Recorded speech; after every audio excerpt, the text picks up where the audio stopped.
Hello everyone, मैं हूं सचिन और आप सबका बहुत बहुत स्वागत है मेरे इस यूट्यूब चैनल पे।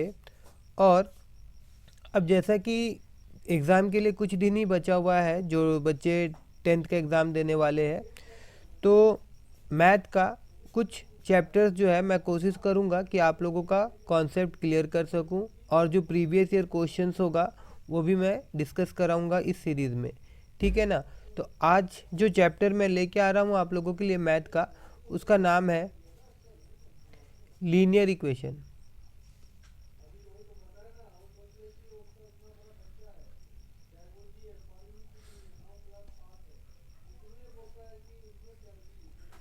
लीनियर इक्वेशन, ठीक है ना।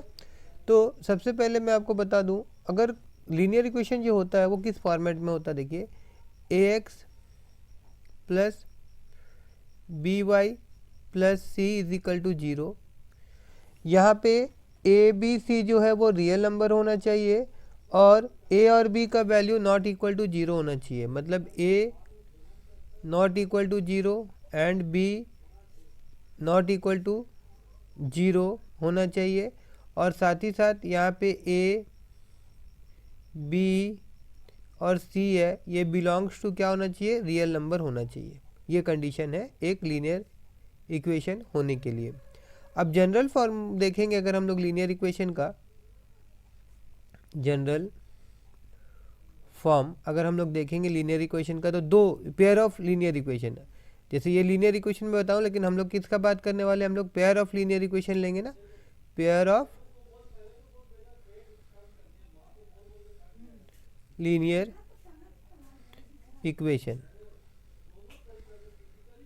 ठीक है। अभी यहाँ पे a x one plus a x two, sorry a x one, एक मिनट,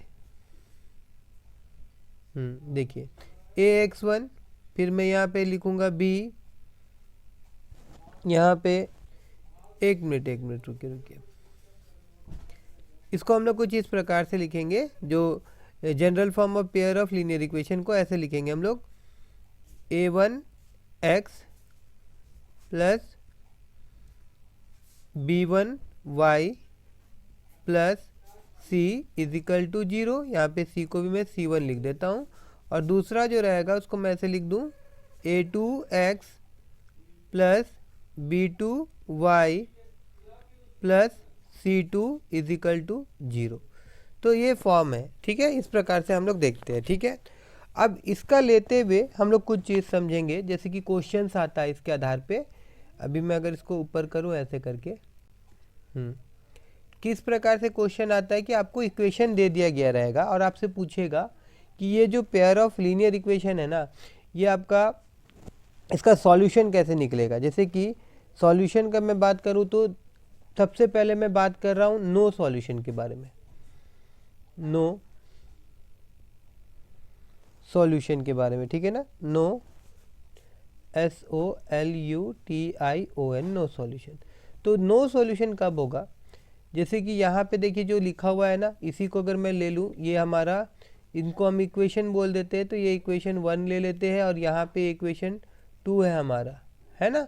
तो मान लीजिए अगर इक्वेशन वन टू में कुछ इस तरह से हुआ कि A1 का वैल्यू बाय A2 का वैल्यू, इनका रेशियो अगर यहाँ पे इक्वल टू B1 का रेशियो बाय B2 का रेशियो, और नॉट इक्वल टू C1 का रेशियो C2 का रेशियो अगर होता है, तब जाके ये कंडीशन सेटिस्फाई करेगा। कौन सा कंडीशन, नो सॉल्यूशन वाला कंडीशन, ठीक है। और एक बात मैं बता दूं, ये जो नो सॉल्यूशन वाला कंडीशन होता है, इसका मतलब ये होता है कि ये दो पैरेलल लाइन होंगे। क्या होंगे ये दो पैरेलल लाइन होंगे। आपको मैं और एक बात बता देता हूँ कि ये जो हम लोग इक्वेशंस लिखते हैं ना, ये इक्वेशन एक्चुअली में स्ट्रेट लाइन का इक्वेशंस होता है। ये इक्वेशन किसका होता है, स्ट्रेट लाइन का इक्वेशन होता है। तो यहाँ पे जैसे कि एक्स एक्सिस में इसको मैं दिखा सकता था, मगर मैं अभी आपको सिंपल यहाँ पे दिखा देता हूँ कि दो लाइन जब पैरेलल होता है तो नो सॉल्यूशन होता है। एक बात याद रखिएगा, नो सॉल्यूशन होने का कंडीशन क्या होता है, A1 by A2 is equal to B1 by B2 होता है और not equal to C1 by C2 होता है, ये चीज़ याद रखिएगा। और साथ ही साथ और एक चीज़ याद रखिएगा कि इसको बोला जाता है इन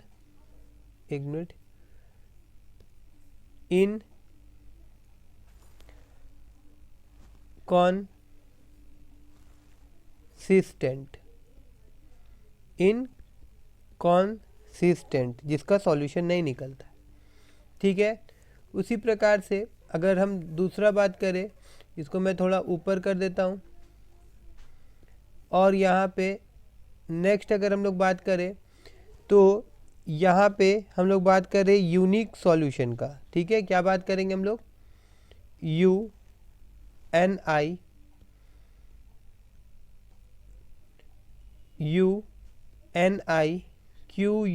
यूनिक सॉल्यूशन।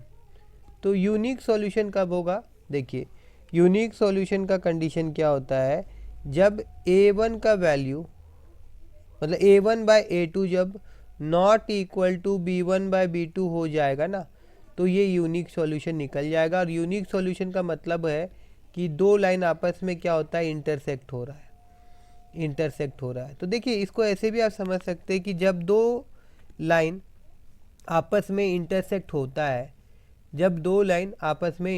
होगा तो जो कॉमन पॉइंट मिलेगा, क्या मिलेगा? एक ही तो मिलेगा ना। तो इस प्रकार से इसका जो सॉल्यूशन मिलेगा, XY का जो वैल्यू मिलेगा, वो क्या होगा? यूनिक होगा। बात खत्म। ठीक है ना। और ये कंडीशन यहाँ पे लिख दिए। और एक चीज़ है, जैसे कि यहाँ पे जब सॉल्यूशन मिलता ही नहीं है, क्यों नहीं मिल रहा? कि लाइन कभी आपस में टकराएगा ही नहीं, आपस में कभी भी मीट ही नहीं होगा, तो कहाँ से सॉल्यूशन मिलेगा इनका, है ना। और एक चीज़ यहाँ पे इनकॉन्सिस्टेंट बोलते, तो इसका सॉल्यूशन जिसका मिलता है, इसके लिए हम लोग क्या सब्जेक्ट यूज़ कर सकते हैं? हम लोग यूज़ कर सकते हैं कॉन्सिस्टेंट। ठीक है। अच्छा, अब और एक बात कर लेते हैं हम लोग थर्ड नंबर में। तो यहाँ जो थर्ड नंबर है, इसमें क्या होगा? इसको हम लोग बोलेंगे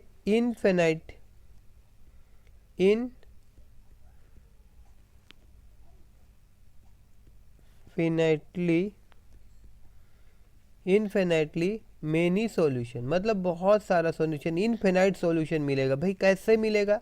अभी एक तो कॉमन सेंस देखिए क्या होता है, जब दोनों आपस में मीट ही नहीं होता तो नो सॉल्यूशन, एक बार मीट हो रहा था तो यूनिक सॉल्यूशन।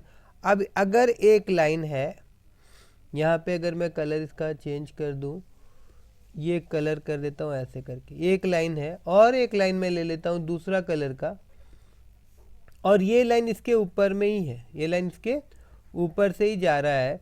तो देखिए, दोनों लाइन एक दूसरे के ऊपर में ही है ना, तो कहाँ कहाँ मीट हो रहा है? यहाँ मीट हो रहा है, यहाँ मीट में हो रहा है, यहाँ मीट हो रहा है, यहाँ भी मीट हो रहा है, यहाँ भी मीट हो रहा है, बहुत जगह मीट हो रहा। तो क्या होगा भैया? इनफिनाइट मेनी सॉल्यूशन निकलेगा कि नहीं निकलेगा? तो यहाँ पे हम लोग क्या बोलते हैं कि ये हो गया आपका इनफिनाइट मेनी सॉल्यूशन। और इसका कंडीशन क्या होता है इक्वेशन का? जैसे दो इक्वेशन था ना हम लोग लिए थे ऊपर, तो जब A1 by A2 equal to B1 by B2 equal to C1 by C2 होता है तो क्या हो जाता है? इनफिनिट मेनी सॉल्यूशन हो जाता है। इस चीज़ को आपको याद रखना है। और इससे रिलेटेड बहुत सारा क्वेश्चन आता है, और आप अगर करेंगे तो 1 मार्क का क्वेश्चन तो श्योर शॉर्ट होता ही है कि इस प्रकार से आएगा ही आएगा, आपसे एग्ज़ाम में पूछा जाएगा। ठीक है, तो मैं डायरेक्ट आपको उस प्रकार से कुछ क्वेश्चंस करा देता हूँ। ठीक है ना। तो यहाँ पे मैं क्वेश्चन आपको कराता हूँ। चलिए, पहला क्वेश्चन हम लोग करेंगे। तो यहाँ पे मैं एक और पेज ले लूँ तो अच्छा रहेगा। ये एक पेज मैं यहाँ ले लेता हूँ। ठीक है ना। अब मैं यहाँ पे क्वेश्चन लिखूँगा, थोड़ा टाइम लगेगा, आप वीडियो को पार कर दीजिएगा जब तक मैं क्वेश्चन लिख रहा हूँ। ठीक है ना। यहाँ पे देखिए 4 वाट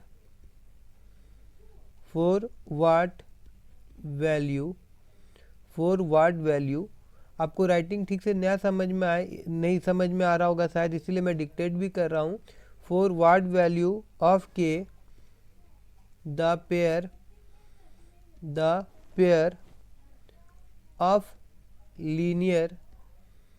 of linear equation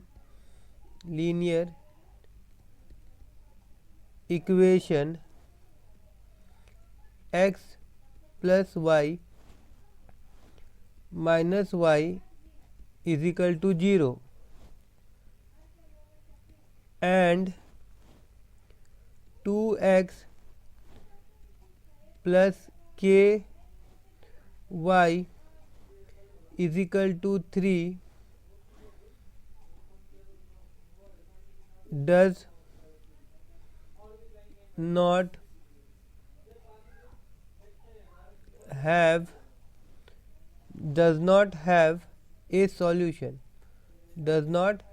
a solution, ठीक है। तो यहाँ पे कंडीशन दिया हुआ does not have a solution, मतलब इट इज़ नो सॉल्यूशन वाला कंडीशन है यहाँ पे ना।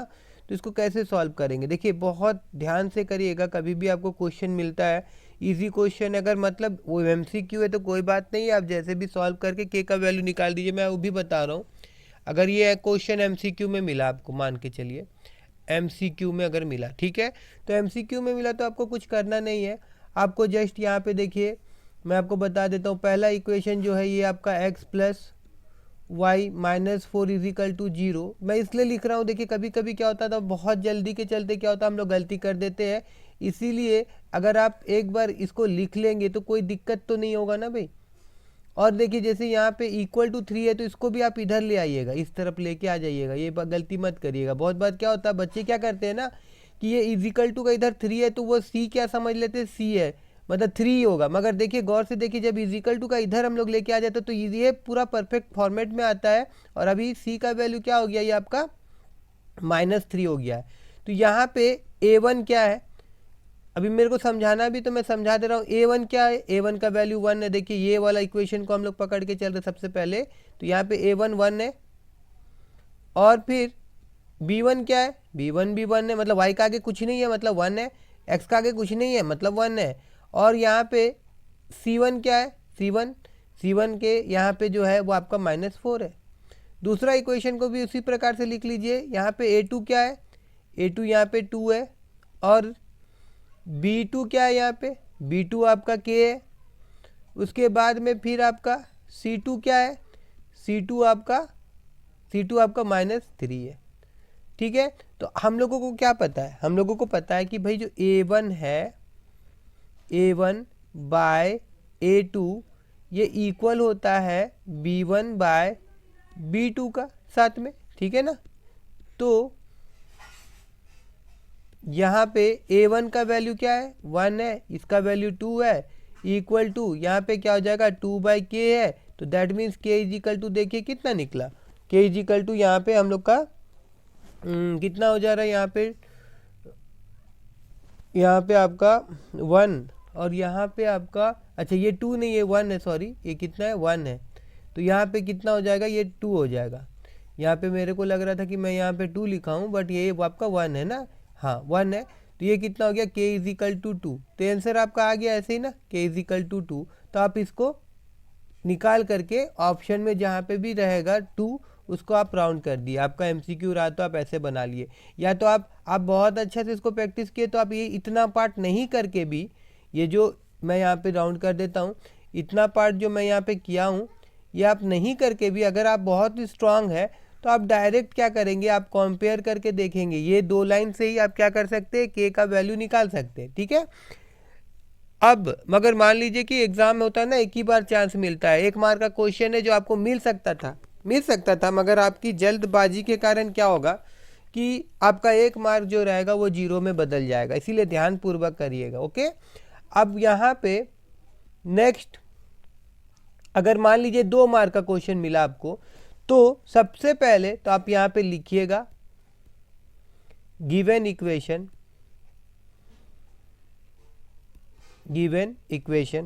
ठीक है। अब जो इक्वेशन दिया होगा उसको आप यहाँ पे लिख दीजिए, x plus Y -4 is equal to 0। और दूसरा इक्वेशन जो था 2x plus KY -3 is equal to 0, ठीक है ना। इसको आप इस तरह से लिख लीजिएगा। और उसके बाद में फिर यहाँ पे लिखिएगा आप हेयर a1 बाय a2 अगर आप लिखना चाहते तो फिर इस प्रकार से भी आगे लिख सकते हैं, लेकिन यहाँ पे डायरेक्ट ऐसे भी कर सकते हैं। A1/A2 कितना हो जाएगा भैया, 1/2 हो जाएगा। और उसके बाद में यहाँ पे B1/B2 यहाँ पे मैं कॉमा दे दे रहा हूँ, इजिकल टू क्या हो जाएगा, 1/K हो जाएगा। तो उसके बाद में फिर इसको मैं अगर ऊपर करूँ तो देखिए यहाँ पे since system has no solution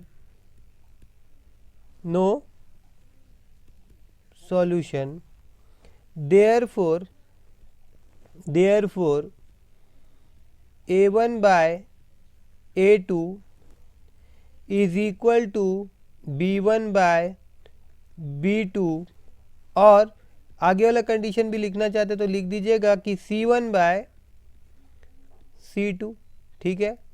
अब यहाँ पे अगर मैं यहाँ लिखूँ A1/A2 क्या हो जा रहा है आपका, 1/2 हो जा रहा है, that is equal to 1/K। ठीक है। और उसके बाद अगर आगे वाला पार्ट हम लोग देखें तो यहाँ पे 4/3, तो 4/3 ये आपका नॉट इक्वल टू होगा। तो यहाँ पे देखिए K का वैल्यू अगर हम लोग निकालेंगे तो K इजिकल टू क्या मिल जा रहा है हम लोग को, 2 मिल जा रहा है। और यहाँ पे हम लोग दिखा सकते हैं कि अगर K का वैल्यू क्या हो गया आपका 2 हो गया, और K का वैल्यू क्या नहीं होगा अगर वो देखेंगे तो यहाँ पे अगर कंपेयर करेंगे तो क्या हो जाएगा, K is not equal to क्या हो जाएगा, 3/4 हो जाएगा। लेकिन हालांकि इसका काम नहीं है हम लोगों को, तो इससे मतलब था K इज इक्वल टू 2 मिल गया हम लोगों को। यहाँ नीचे हम लोग लिख देंगे hints the value of K is 2। ठीक है ना। चलिए और क्वेश्चंस देखते हैं हम लोग। अब मैं दूसरा पेज ले लेता हूँ एक। अब नेक्स्ट क्वेश्चन देखिए मैं यहाँ पे लिख रहा हूँ क्वेश्चन नंबर 2। क्वेश्चन नंबर 2 भी उसी प्रकार से यहाँ पे बोला जा रहा है, find the value of K, find the value of K for which system of linear equation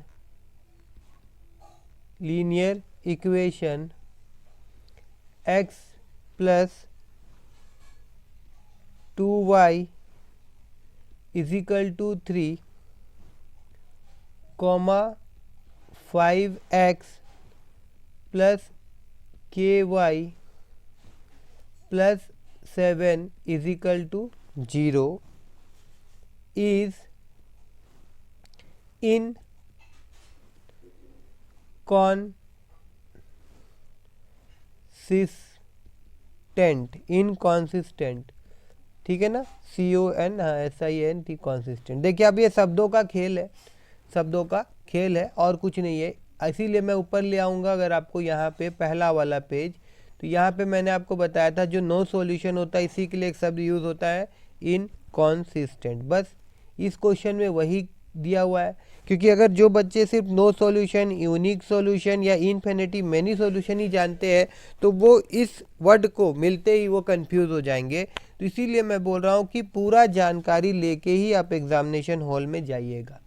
okay, अब यहाँ पे इसको सॉल्व करना है तो कोई दिक्कत नहीं होगा। आप क्या करेंगे, जस्ट जैसे पहले किए थे इसमें हम लोग उसी प्रकार से कर देंगे। यहाँ पे अगर इसको मेरे को सॉल्व करना है तो सबसे पहले मैं क्या लिखूँगा, मैं यहाँ लिख दूँगा गिवन इक्वेशन। अगर MCQ रहेगा तो शॉर्टकट ही कर देना है, और नहीं तो फिर यहाँ पे हम लोग क्या करेंगे, गिवन इक्वेशन लिखेंगे। और उसके बाद में जो इक्वेशन दिया गया है x plus 2y is equal to 3, तो इसको आप पूरा लिख लीजिए, x plus 2y minus 3 is equal to 0, इस तरह से। और फिर दूसरा इक्वेशन जो है 5x plus ky plus 7 is equal to 0। तो यहाँ पे देखिए ज़्यादा मैं समय नहीं बर्बाद करूँगा आप लोगों का, और इसको मैं जल्द से सॉल्व करके आप लोगों को यहाँ पे दिखा देता हूँ। बाकी कैसे लिखते हैं इसके लिए मैंने यहाँ पे बहुत ही टाइम लेके इसको सॉल्व किया है, तो इसी प्रकार से इसको लिखना है। यहाँ मैं डायरेक्ट कंपेयर कर देता हूँ। देखिए यहाँ पे 1 बाय, मतलब हम लोग को मालूम है कि A1 बाय A2 जो है वो इक्वल होगा B1 बाय B2 से। तो मैं यहाँ पे ऐसे लिख दूँगा, A1 क्या है भैया 1 है, ये 5 है, और यहाँ पे ये आपका 2 है, और ये आपका K है। तो इस प्रकार से जो K मिलेगा मेरे को वो 10 मिलेगा। तो K का वैल्यू 10 मिल गया हम लोगों को। ओके, चलिए अब नेक्स्ट क्वेश्चन हम लोग देखते हैं। ठीक है, अभी यहाँ पे क्वेश्चन नंबर क्या है वो मैं नहीं लिख रहा हूँ, मैं जस्ट क्वेश्चन यहाँ पे लिखता हूँ। ठीक है ना, यहाँ पे एक क्वेश्चन है आपका फाइंड, सेम क्वेश्चन है, होगा तो आप ही ट्राई करिएगा, आप ही बनाइएगा। Find c if the equation if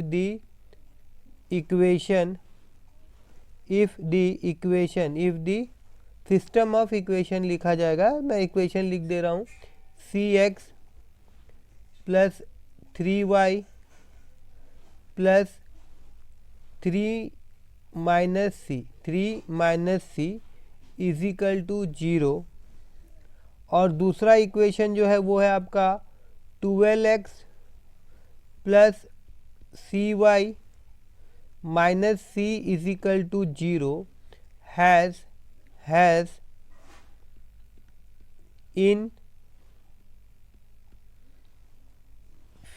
infinitely many solution।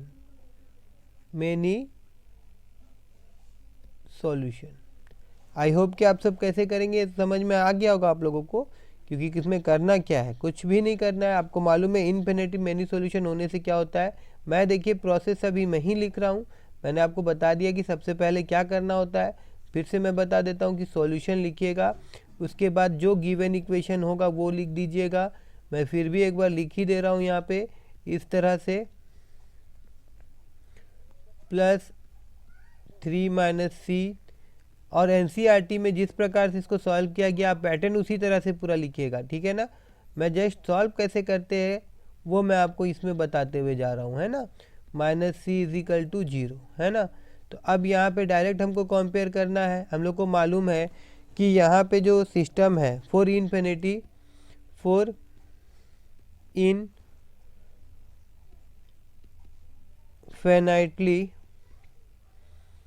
Many solution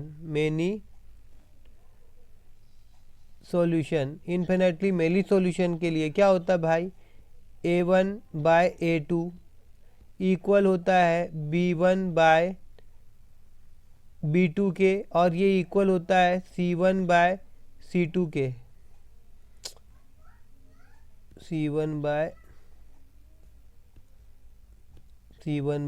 C2 के। ठीक है ना, तो यहाँ पे A1 क्या है भाई, C है, तो C बाय 12 इजिकल टू, यहाँ पे भी नीचे में भी शायद C था, तो ठीक है यहाँ पे हम लोग ले लेंगे कितना 3 बाय C। तो अगर इसको अभी हम लोग सॉल्व करेंगे, तो हम लोग को क्या मिल जाएगा, हम लोग को मिल जाएगा C का स्क्वायर इजिकल टू 12, 3 जा मतलब 36। तो इस प्रकार से C इजिकल टू हमको क्या मिल गया, 6 मिल गया। C इजिकल टू क्या मिल जा रहा हमको, प्लस माइनस 6 पकड़ के चलिए, मगर यहाँ पे अगर मैं ले लूँ 6 तो कोई दिक्कत नहीं है ना, 6 मिल गया। और बस यही इसका आंसर भी है, और यही इसका क्या है आंसर भी है। ठीक है, चलिए ये क्वेश्चन भी सॉल्व हो गया। अब हम लोग बढ़ते हैं आगे, कुछ क्वेश्चंस और देखते हैं।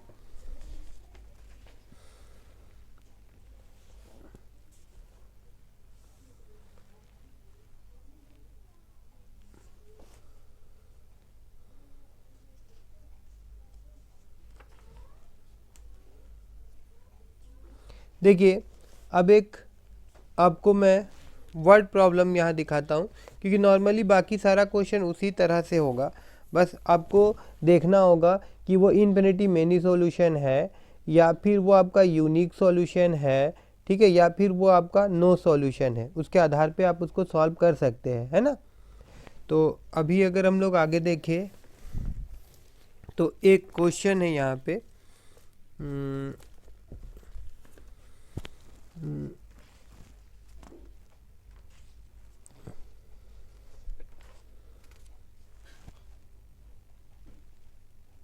देखिए मैं क्वेश्चन लिख रहा हूँ यहाँ पे, जैसे कि Sumit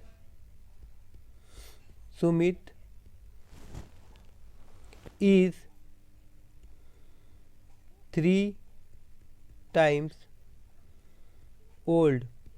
Sumit is 3 times old as his son, as old as his son, ठीक है। 5 years later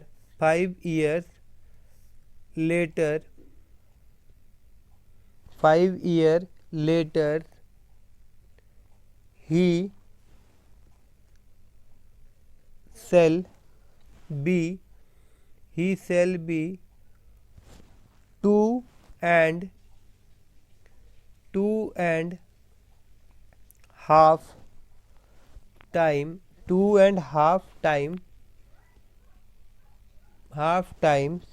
as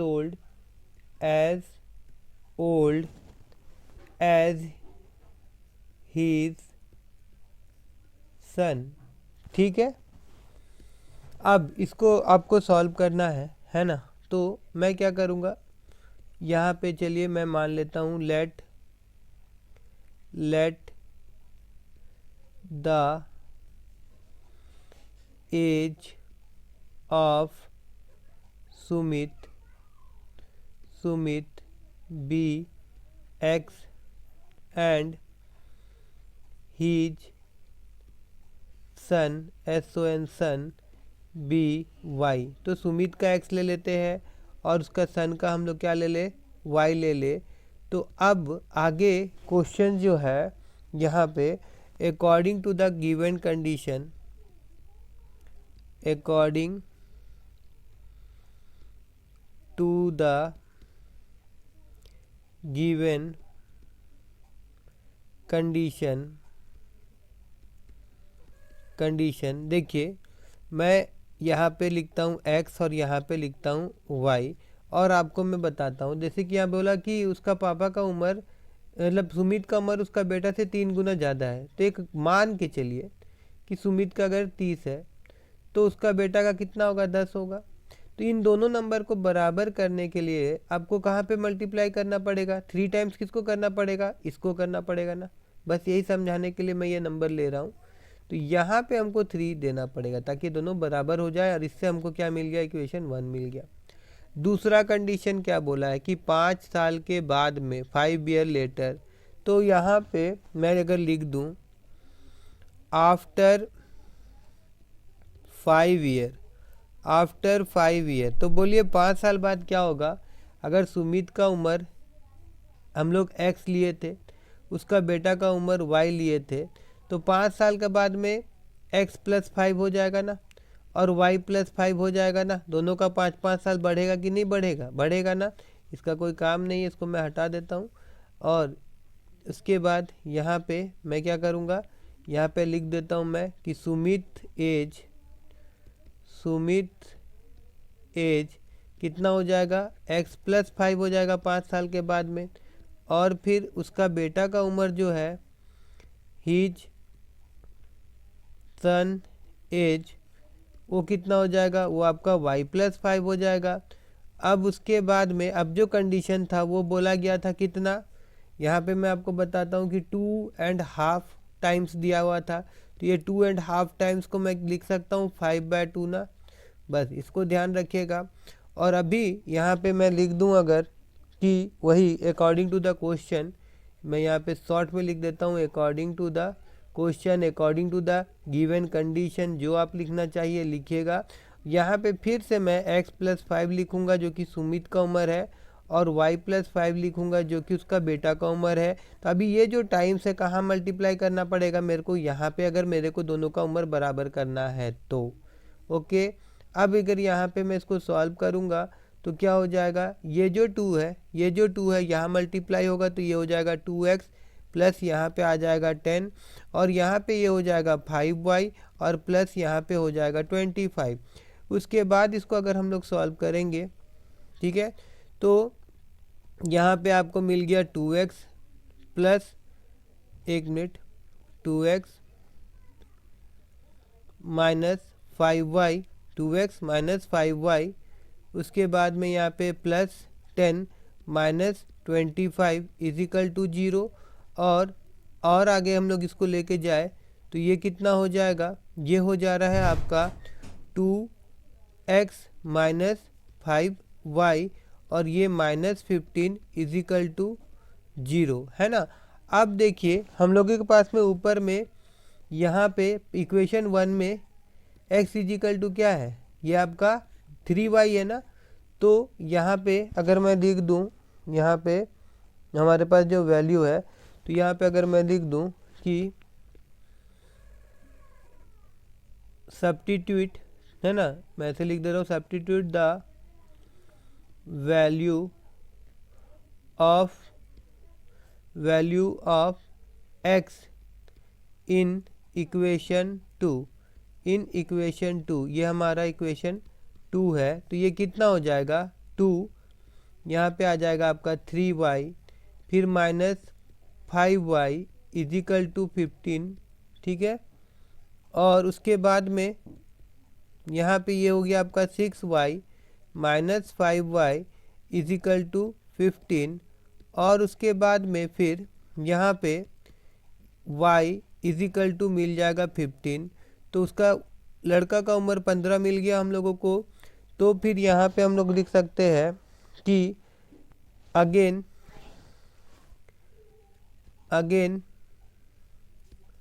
पुट या by putting, again by putting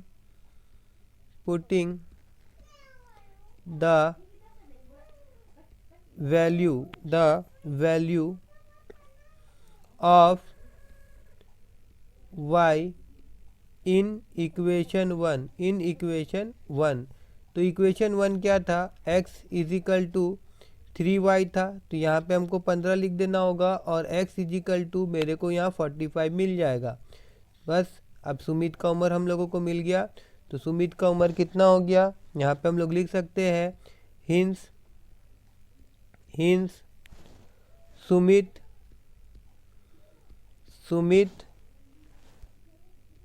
present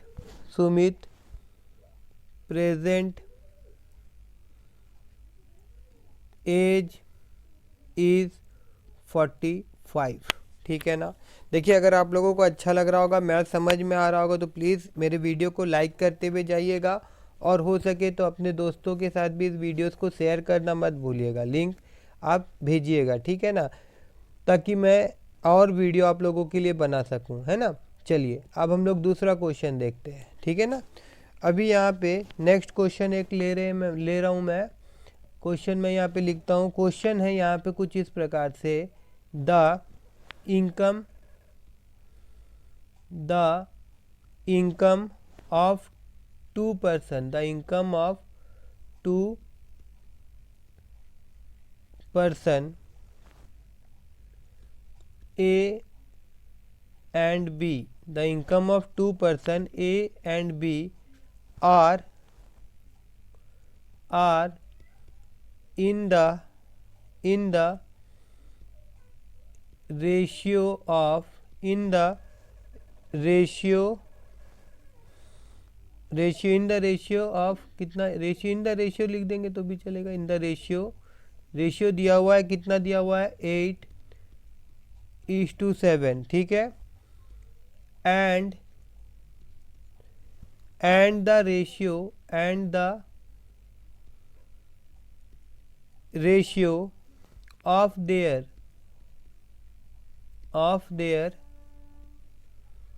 expenditure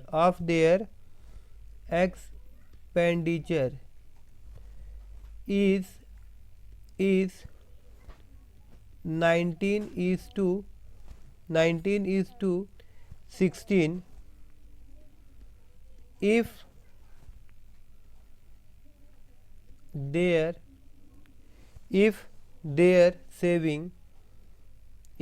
their saving are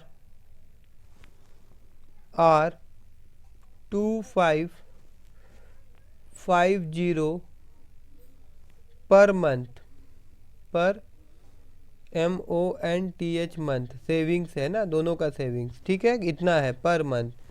तो हम लोगों को निकालना है फाइंड देयर मंथली इनकम बताना है, ठीक है ना, मंथली इनकम। ओके, तो इसको कैसे सॉल्व करेंगे हम लोग? यहाँ पे मैं बोलूँगा लेट द इनकम ऑफ ए कितना हो जाएगा भाई? यहाँ पे 8x हो जाएगा। x कॉमन नंबर है, सोचिए दोनों के बीच में, है ना। जैसे मैं आपको समझा देता हूँ क्या होता है कि अगर मैं यहाँ पे 20 बाय यहाँ पे 15 लिखूँ, ठीक है ना, तो दोनों के बीच में कुछ कॉमन नंबर है ना जो कटता है। जैसे कि 5 का टेबल से कटेगा ना, ये 5 कितना जा 4 जा, और यहाँ पे 5 कितना जा आ गया, ये आपका आ गया 5 3 जा। तो यहाँ पे देखिए दोनों में कॉमन कौन है? 5 है। 5 इंटू 4 हो रहा है और 5 इंटू 3 हो रहा है। तो इस प्रकार से हम लोग क्या बोल सकते हैं, ये आपका कॉमन ले लिया हम लोग, तो ये हमारा कॉमन नंबर था x। उसी प्रकार से ये हो गया आपका इनकम ऑफ ए। तो इनकम ऑफ बी में क्या करेंगे हम लोग? इनकम ऑफ बी में इसका रेशियो कितना था? 7x। तो ये लिख देंगे हम लोग, हम लोग। फिर आगे क्या करेंगे? फिर हम लोग को उसका एक्सपेंडिचर दिया हुआ, तो हम लोग लिख सकते हैं आल्सो देयर एक्सपेंडिचर।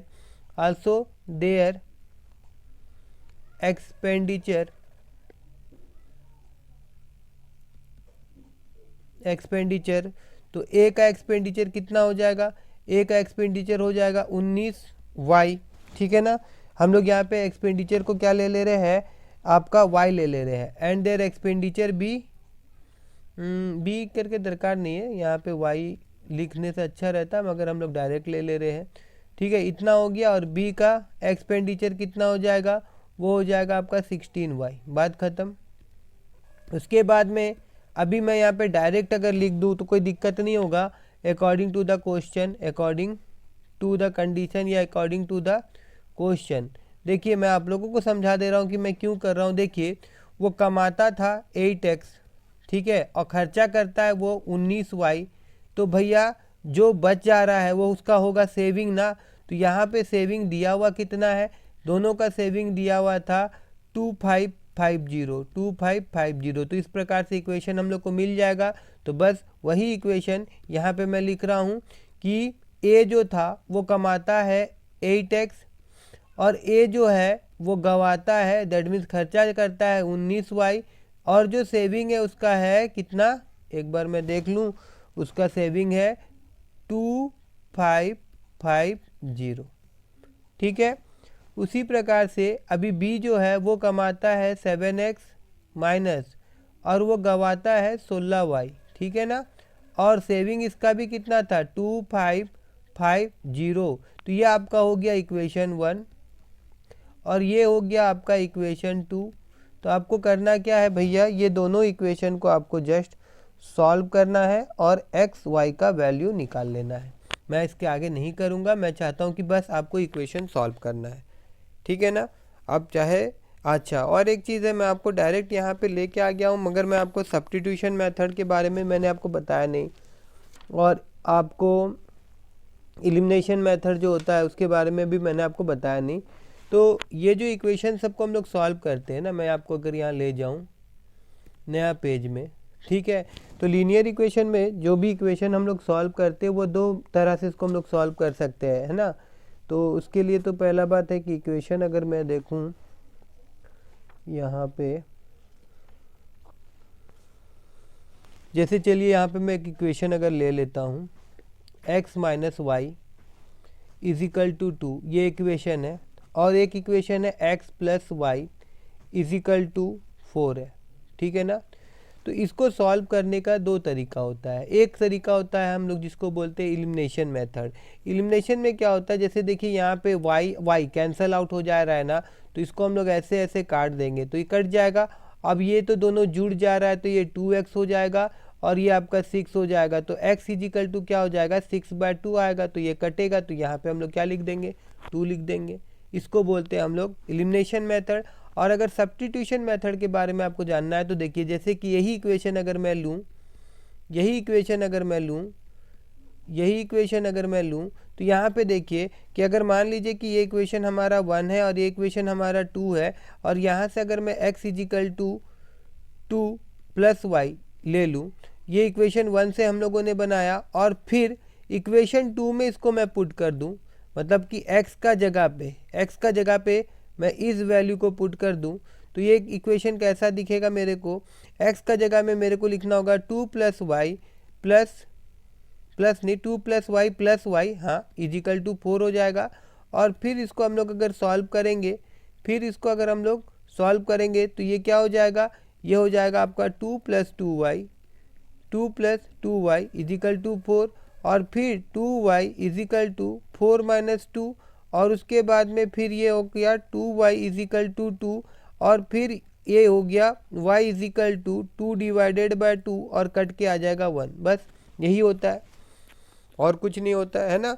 सब्स्टिट्यूशन और एलिमिनेशन का मतलब वही होता है कि सॉल्व करके एक्स वाई का वैल्यू निकालना, ठीक है।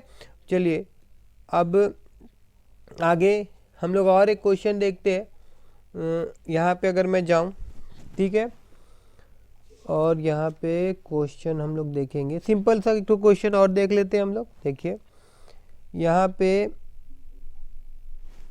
मैं ले रहा हूँ एक क्वेश्चन और वर्ड प्रॉब्लम ही है। यहाँ पे बोला गया कि if three chair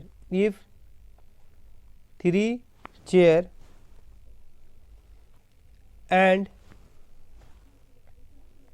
one table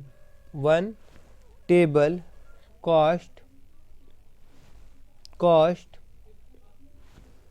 rupees 1500 and 6 chair and one table cost 2400, ठीक है। तो अब हम लोगों को क्या करना है, इससे लीनियर इक्वेशन बनाना है, बस लीनियर इक्वेशन फॉर्म करना। अगर आप सीख गए तो सॉल्व करना कोई दिक्कत नहीं होगा, मैं सॉल्व करके भी दिखा दूंगा आपको, तो देखिए यहाँ पे मैं अगर सॉल्यूशन लिखूं तो मैं यहाँ डायरेक्ट लिख सकता हूँ, let the COST cost price of chair CHAIR chair be X and cost price of table be y. अगर हम लोग ले लेते हैं तो फिर अकॉर्डिंग टू द क्वेश्चन के मुताबिक क्या हो जाएगा, 3 चेयर का दाम मतलब 3 इंटू एक्स हो जाएगा, जो प्राइस होगा आपको पता ही है ना। अगर एक चेयर का दाम मान लीजिए 100 रुपया है, और अगर आप 5 चेयर लेते तो क्या करना पड़ेगा, इंटू करना पड़ेगा टोटल पैसा के लिए, तो 500 इंटू 5। तो यहाँ पे हम लोग प्राइस क्या माने हैं, एक्स माने हैं, और क्वांटिटी क्या है 3 यहाँ पे दिया हुआ है। देखिए इस चीज़ का मैं बात कर रहा हूँ, तो ये 3x हो जाएगा, प्लस उसी प्रकार से एक टेबल था तो भैया y हो जाएगा। टोटल पैसा हम लोग कितना दिए थे उसको, 1500 दिए थे, तो 3x plus Y equal to 1500 हो गया। एक इक्वेशन आ गया आपका 1। दूसरा इक्वेशन क्या हो जाएगा, 6x क्योंकि यहाँ पे 6 चेयर है, और फिर से एक ही टेबल इजिकल टू यहाँ पे आ गया आपका 2400 रुपया। अब इसको सॉल्व करना है तो देखिए वही एलिमिनेशन मेथड से अगर हम करना चाहेंगे तो यहाँ पे देखिए वाई वाई सेम है ना, इसके आगे में भी 1 है, इसके आगे में भी कुछ नहीं है तो 1 है, तो सॉल्व करने में सुविधा होगा। तो मैं यहाँ पे क्या करूँगा 3x plus y is equal to 1500। यहाँ पे आप लिख सकते हैं by solving by solving bye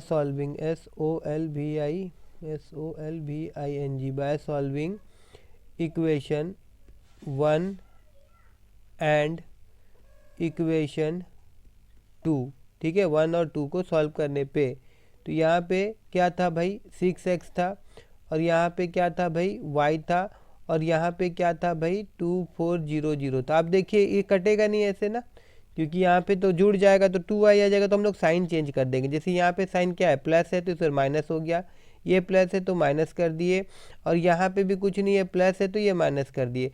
अब जैसे ही हम लोग इसका साइन चेंज करते हैं तो एक बात आप ध्यान रखिएगा कि जो ये पुराना साइन है ये कैंसल आउट हो गया, इसका कोई दरकार नहीं है। ये साइन को हम लोग और गौर नहीं करते, ये साइन का कोई भी यूज़ नहीं होता। इसको मैं काट देता हूँ ऐसे ऐसे ऐसे, इसका काम नहीं है। जो इसका ओरिजिनल साइन हो गया अब कौन सा हो गया भाई, ये हो गया माइनस का। तो यहाँ पे 6 बड़ा होता है इसीलिए माइनस साइन आएगा, और यहाँ पे -3x हो जाएगा, और यहाँ पे y जो रहेगा ये तो कट गया भैया, क्योंकि प्लस माइनस तो कट जाएगा। और उसके बाद में यहाँ पे देखिए 2400 और 1500, तो 2400 बड़ा होता तो माइनस आ जाएगा, और 2400 में से 1500 अगर जाता है तो 900 आएगा, यहाँ पे 900 आया। अब माइनस और माइनस तो ऐसे कैंसल आउट हो गया, और यहाँ पे x इजिकल टू देखा जाए तो कितना हो जाएगा 900 डिवाइडेड बाय 3 आ जाएगा।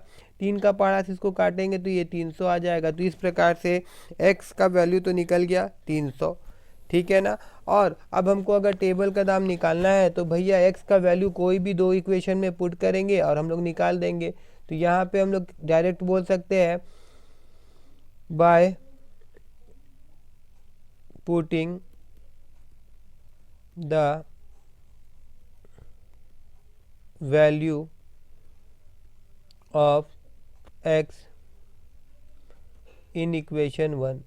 आप 1 में भी कर सकते, 2 में भी कर सकते, मैं 1 में कर रहा हूँ।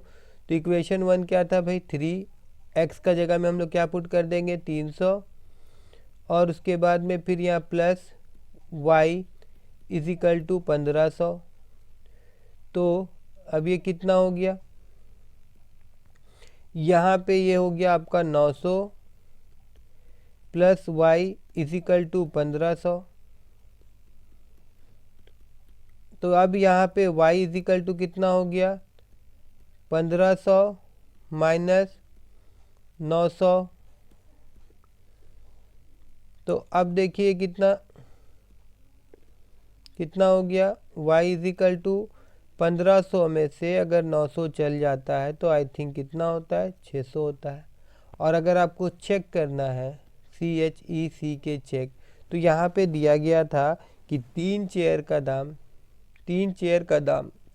दाम मतलब 3 इंटू कितना करना पड़ेगा 300, प्लस एक टेबल का दाम मतलब कितना आया यहाँ पे आपका 600, बराबर होना चाहिए 1500 के। तो देखिए यहाँ पे 900 और फिर plus 600 that is equal to 1500। मतलब कि अगर एग्जाम में अगर आप ये क्वेश्चन करते और फिर चेक कर देते तो आप वहाँ ही कंफर्म हो जाएंगे कि आपको कितना मार्क मिलने वाला है, ठीक है ना। उसके बाद में देखिए हम लोग और एक क्वेश्चन मैं आपको बताऊंगा यहाँ पे, उसके बाद मैं क्लास को ओवर करूँगा, ठीक है ना। तो ये क्वेश्चन जो है देखिए यहाँ पे ये आपका डाउनवर्ड और अपवर्ड स्ट्रीम का है। यहाँ पे मैं क्वेश्चन लिख देता हूँ। पहले a man can row a boat downstream STREAM stream 20 kilometre in 2 hour, in 2 hour, and upstream 4 kilometer in 2 hour। ठीक है, find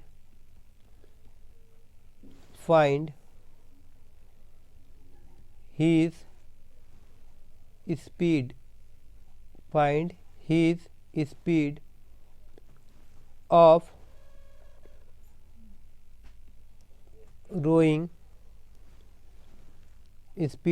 rowing in still water also find the speed of the stream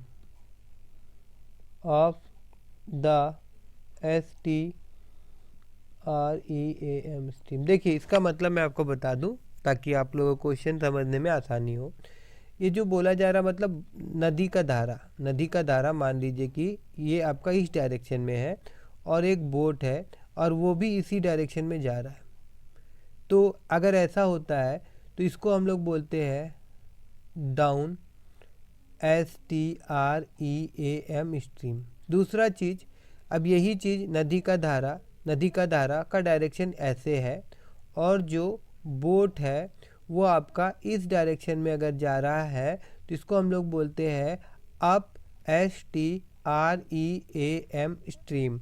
ठीक है, अब देखिए boat का speed x है और ये जो धारा है इसका भी कुछ बहाव होगा, स्पीड होगा। तो उसका स्पीड अगर y है तो जाहिर सा बात है कि अगर ये डाउनवर्ड डायरेक्शन में जाता है तो जो टोटल बोट का स्पीड होता है उसको हम लोग x प्लस वाई मान लेते हैं। और जब ऐसा होता है कि बोट उल्टा दिशा पे जाता है, जैसे कि धारा इस तरह जा रहा है और बोट इस तरफ आ रहा है, तो जो इसका टोटल स्पीड है ये हम लोग बोट का x माइनस वाई, क्योंकि देखिए इस तरफ आते समय धारा उसको रोकेगा, उससे उसका स्पीड घटेगा। और वो कितना घटेगा? जितना स्पीड इसका होगा, मतलब आपका बहाव का होगा। और यहाँ पे क्या होगा कि ये नौ का भी स्पीड है और ये धारा का भी कुछ स्पीड है, तो क्या होगा कि इसका स्पीड बढ़ाने में कुछ मदद करेगा ये धारा का स्पीड, तो यहाँ पे जुड़ेगा, यहाँ पे घटेगा। बस यही लॉजिक से पूरा का पूरा क्वेश्चन जो है ये बनेगा। अगर बिना लिख के अगर सॉल्व करने का बात है तो वो मैं आपको तुरंत दिखा दूंगा। जैसे कि आपको एक चीज़ और मालूम होना चाहिए कि देखिए मैं यहाँ पे आपको दिखा देता हूँ सॉल्व करके। रुकिए एक मिनट, क्वेश्चन हट जा रहा है, मैं आपको तुरंत पहले दिखा देता हूँ, उसके बाद में मैं लिख के दिखाऊंगा, है ना। तो देखिए नॉर्मली आपको क्या मालूम होना चाहिए कि स्पीड इज इक्वल टू क्या होता है? डिस्टेंस बाय टाइम होता है, ये आपको पता है। तो आप इसी प्रकार से ये चीज़ भी बोल सकते हैं ना कि भाई टाइम जो होता है वो आपका डिस्टेंस बाय स्पीड होता है, डिस्टेंस बाय SPEED स्पीड होता है। तो अब यहाँ पे देखिए अगर हम लोग इस चीज़ को पकड़े तो इससे हम लोग इक्वेशन निकाल लेंगे। कैसे निकाल लेंगे भाई, कैसे निकाल लेंगे? देखिए अगर हम लोग बात करें डाउन स्ट्रीम के बारे में तो एट दैट टाइम बोट का स्पीड जो है वो क्या है? x प्लस वाई है। बोट का स्पीड कितना है? x प्लस वाई है। और डिस्टेंस कितना कवर कर रहा है? वो 20 किलोमीटर कवर कर रहा है। भाई कितना देरी में कवर कर रहा है? भाई 2 घंटा में कर रहा है। इससे एक इक्वेशन मिल जाएगा। और उसी प्रकार से अप स्ट्रीम, ठीक है। तो अप स्ट्रीम में क्या होगा? अप स्ट्रीम में देखिए जो डिस्टेंस कवर हो रहा है वो कितना है? 4 किलोमीटर का, और स्पीड जो होगा x माइनस वाई होगा, और टाइम कितना है? 2 है। तो इससे आपका क्या मिल जाएगा? इक्वेशन 2 मिल जाएगा। और इक्वेशन मिल गया तो भैया इसको सॉल्व करने में आप लोगों को दिक्कत नहीं होगा, अगर अभी तक आप ठीक से पढ़ रहे हैं तो, ठीक है ना। तो इसको अगर मैं हटा दूं, इसको हटा दूं और पूरा लिख के आपको अगर दिखाऊं, वो भी मैं आपको यहाँ पे दिखा देता हूँ। ठीक है, तो यहाँ पे मैं सबसे पहले क्या बोलूँगा, सॉल्यूशन लिख देता हूँ और फिर मैं यहाँ पे बोलूँगा let the SPEED speed of BOAT boat is equal to speed of the boat, है ना, वो हम लोग क्या ले लेते हैं, वो हम लोग x ले लेते हैं, एंड SPEED स्पीड ऑफ हम लोग वाटर ले लेते हैं, WAT और वाटर ले लेते हैं, वो हम लोग y ले लेते हैं। ठीक है ना, उसके बाद में यहाँ पे हम लोग लिख देंगे देयरफॉर रिलेटिव स्पीड, इसको हम लोग एक्चुअली बोलते हैं रिलेटिव स्पीड। ठीक है, relative speed of boat of BOAT boat, relative speed of boat in up stream, up STREAM stream. तो ये क्या हो जाएगा, ये हो जाएगा x माइनस वाई हो जाएगा, x माइनस वाई हो जाएगा। और रिलेटिव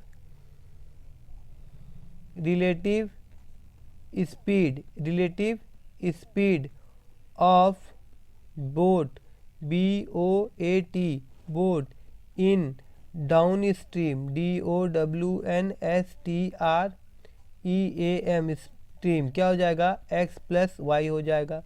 ठीक है, उसके बाद में फिर यहाँ पे अब मैं लिख सकता हूँ ACC according to the QUESTION question. ठीक है, अकॉर्डिंग टू द क्वेश्चन क्या हो जाएगा भाई, 20/x plus y is equal to 2 हो जाएगा। और इसको अगर हम लोग सॉल्व करेंगे तो ये हो जाएगा 2x plus 2y is equal to 20। और इसको थोड़ा अगर हम लोग कॉमन ले लेंगे तो ये हो जाएगा x plus y is equal to 10। मैं शॉर्ट में कर दे रहा हूँ, सब में से मैंने 2 को कॉमन ले लिया तो ये इक्वेशन हो जाएगा और ये इक्वेशन हमारा 1 हो जाएगा। और अनदर इक्वेशन जो होगा वो क्या होगा, 4/x minus y is equal to 2। और फिर इसको सॉल्व करेंगे तो क्या मिल जाएगा, 2x minus 2y is equal to 4। तो यहाँ से भी अगर 2 को कॉमन ले लेंगे हम लोगों तो x minus y is equal to मिलेगा 2 मिलेगा 2। तो ये हो जाएगा इक्वेशन 2। अब अगर मैं इक्वेशन 2 और 1 को सॉल्व कर दूँ यहाँ पे by solving equation 1 and equation 2, तो यहाँ पे 2x माइनस 2y, अच्छा सॉरी यहाँ पे इक्वेशन क्या था, x plus y is equal to 10 था और यहाँ पे x minus y is equal to 2 था। तो यहाँ पे y तो कट जाएगा और यहाँ 2x इज इक्वल टू 12 होगा और x इज इक्वल टू 6 आ जाएगा, आ जाएगा। उसके बाद में अब x का वैल्यू कोई भी इक्वेशन में पुट कर देंगे हम लोग। तो यहाँ पे मैं लिख देता हूँ put the value of x, put the value of x in equation 1, तो ये हो जाएगा x 6 एक बार मिटा देता हूँ, ये हो जाएगा आपका 6 plus y is equal to 10 और फिर यहाँ पे हो जाएगा y is equal to 10 minus 6, तो ये आपको मिल गया y इज इक्वल टू 4। ठीक है ना, तो यहाँ पे देखिए हम लोग को मिल गया। यहाँ पे अब हम लोग लिख सकते हैं नीचे में यहाँ पे क्या था, पुटिंग द वैल्यू VALUE। ठीक है, उसके बाद में फिर यहाँ पे हम लोग नीचे लिख देंगे यहाँ पे कि hints HENC hints SPEED speed of A boat BOAT boat in still water रुका हुआ में, मतलब स्पीड ऑफ द बोट लिखिए, स्टिल वाटर लिखिए, बात एक ही है। ये हो गया आपका 6 किलोमीटर पर आवर। और उसके बाद में नीचे में यहाँ पे स्पीड ऑफ द वाटर जो हम लोग लिए थे, एक्चुअली उसको स्ट्रीम बोलते हैं, मगर मैं यहाँ पे वाटर लिख दिया था, तो मैं नीचे में स्पीड ऑफ द वाटर ही लिख रहा हूँ, ठीक है ना, वाटर, ठीक है। या फिर मैं स्लैश दे के यहाँ दे देता हूँ STREAM stream, that is equal to कितना हो जाएगा ये 4 किलोमीटर पर आवर, ठीक है। देखिए मैं आपसे फिर से गुजारिश कर रहा हूँ, और ये लिखने में जो परेशानी हो रहा है क्योंकि मेरे पास पुराने टाइप का टैब जो होता है ना, जिसमें स्क्रीन नहीं दिखता, उससे मैं लिख रहा हूँ, तो इसीलिए राइटिंग जो है मेरा अच्छा नहीं बैठ रहा है। अगर आप लोगों को वीडियो अच्छा लग रहा होगा तो इसको शेयर करिए, ताकि मैं डिजिटल एक टैबलेट ले सकूं और उसमें फिर आप लोगों के लिए मैं वीडियो बनाऊं।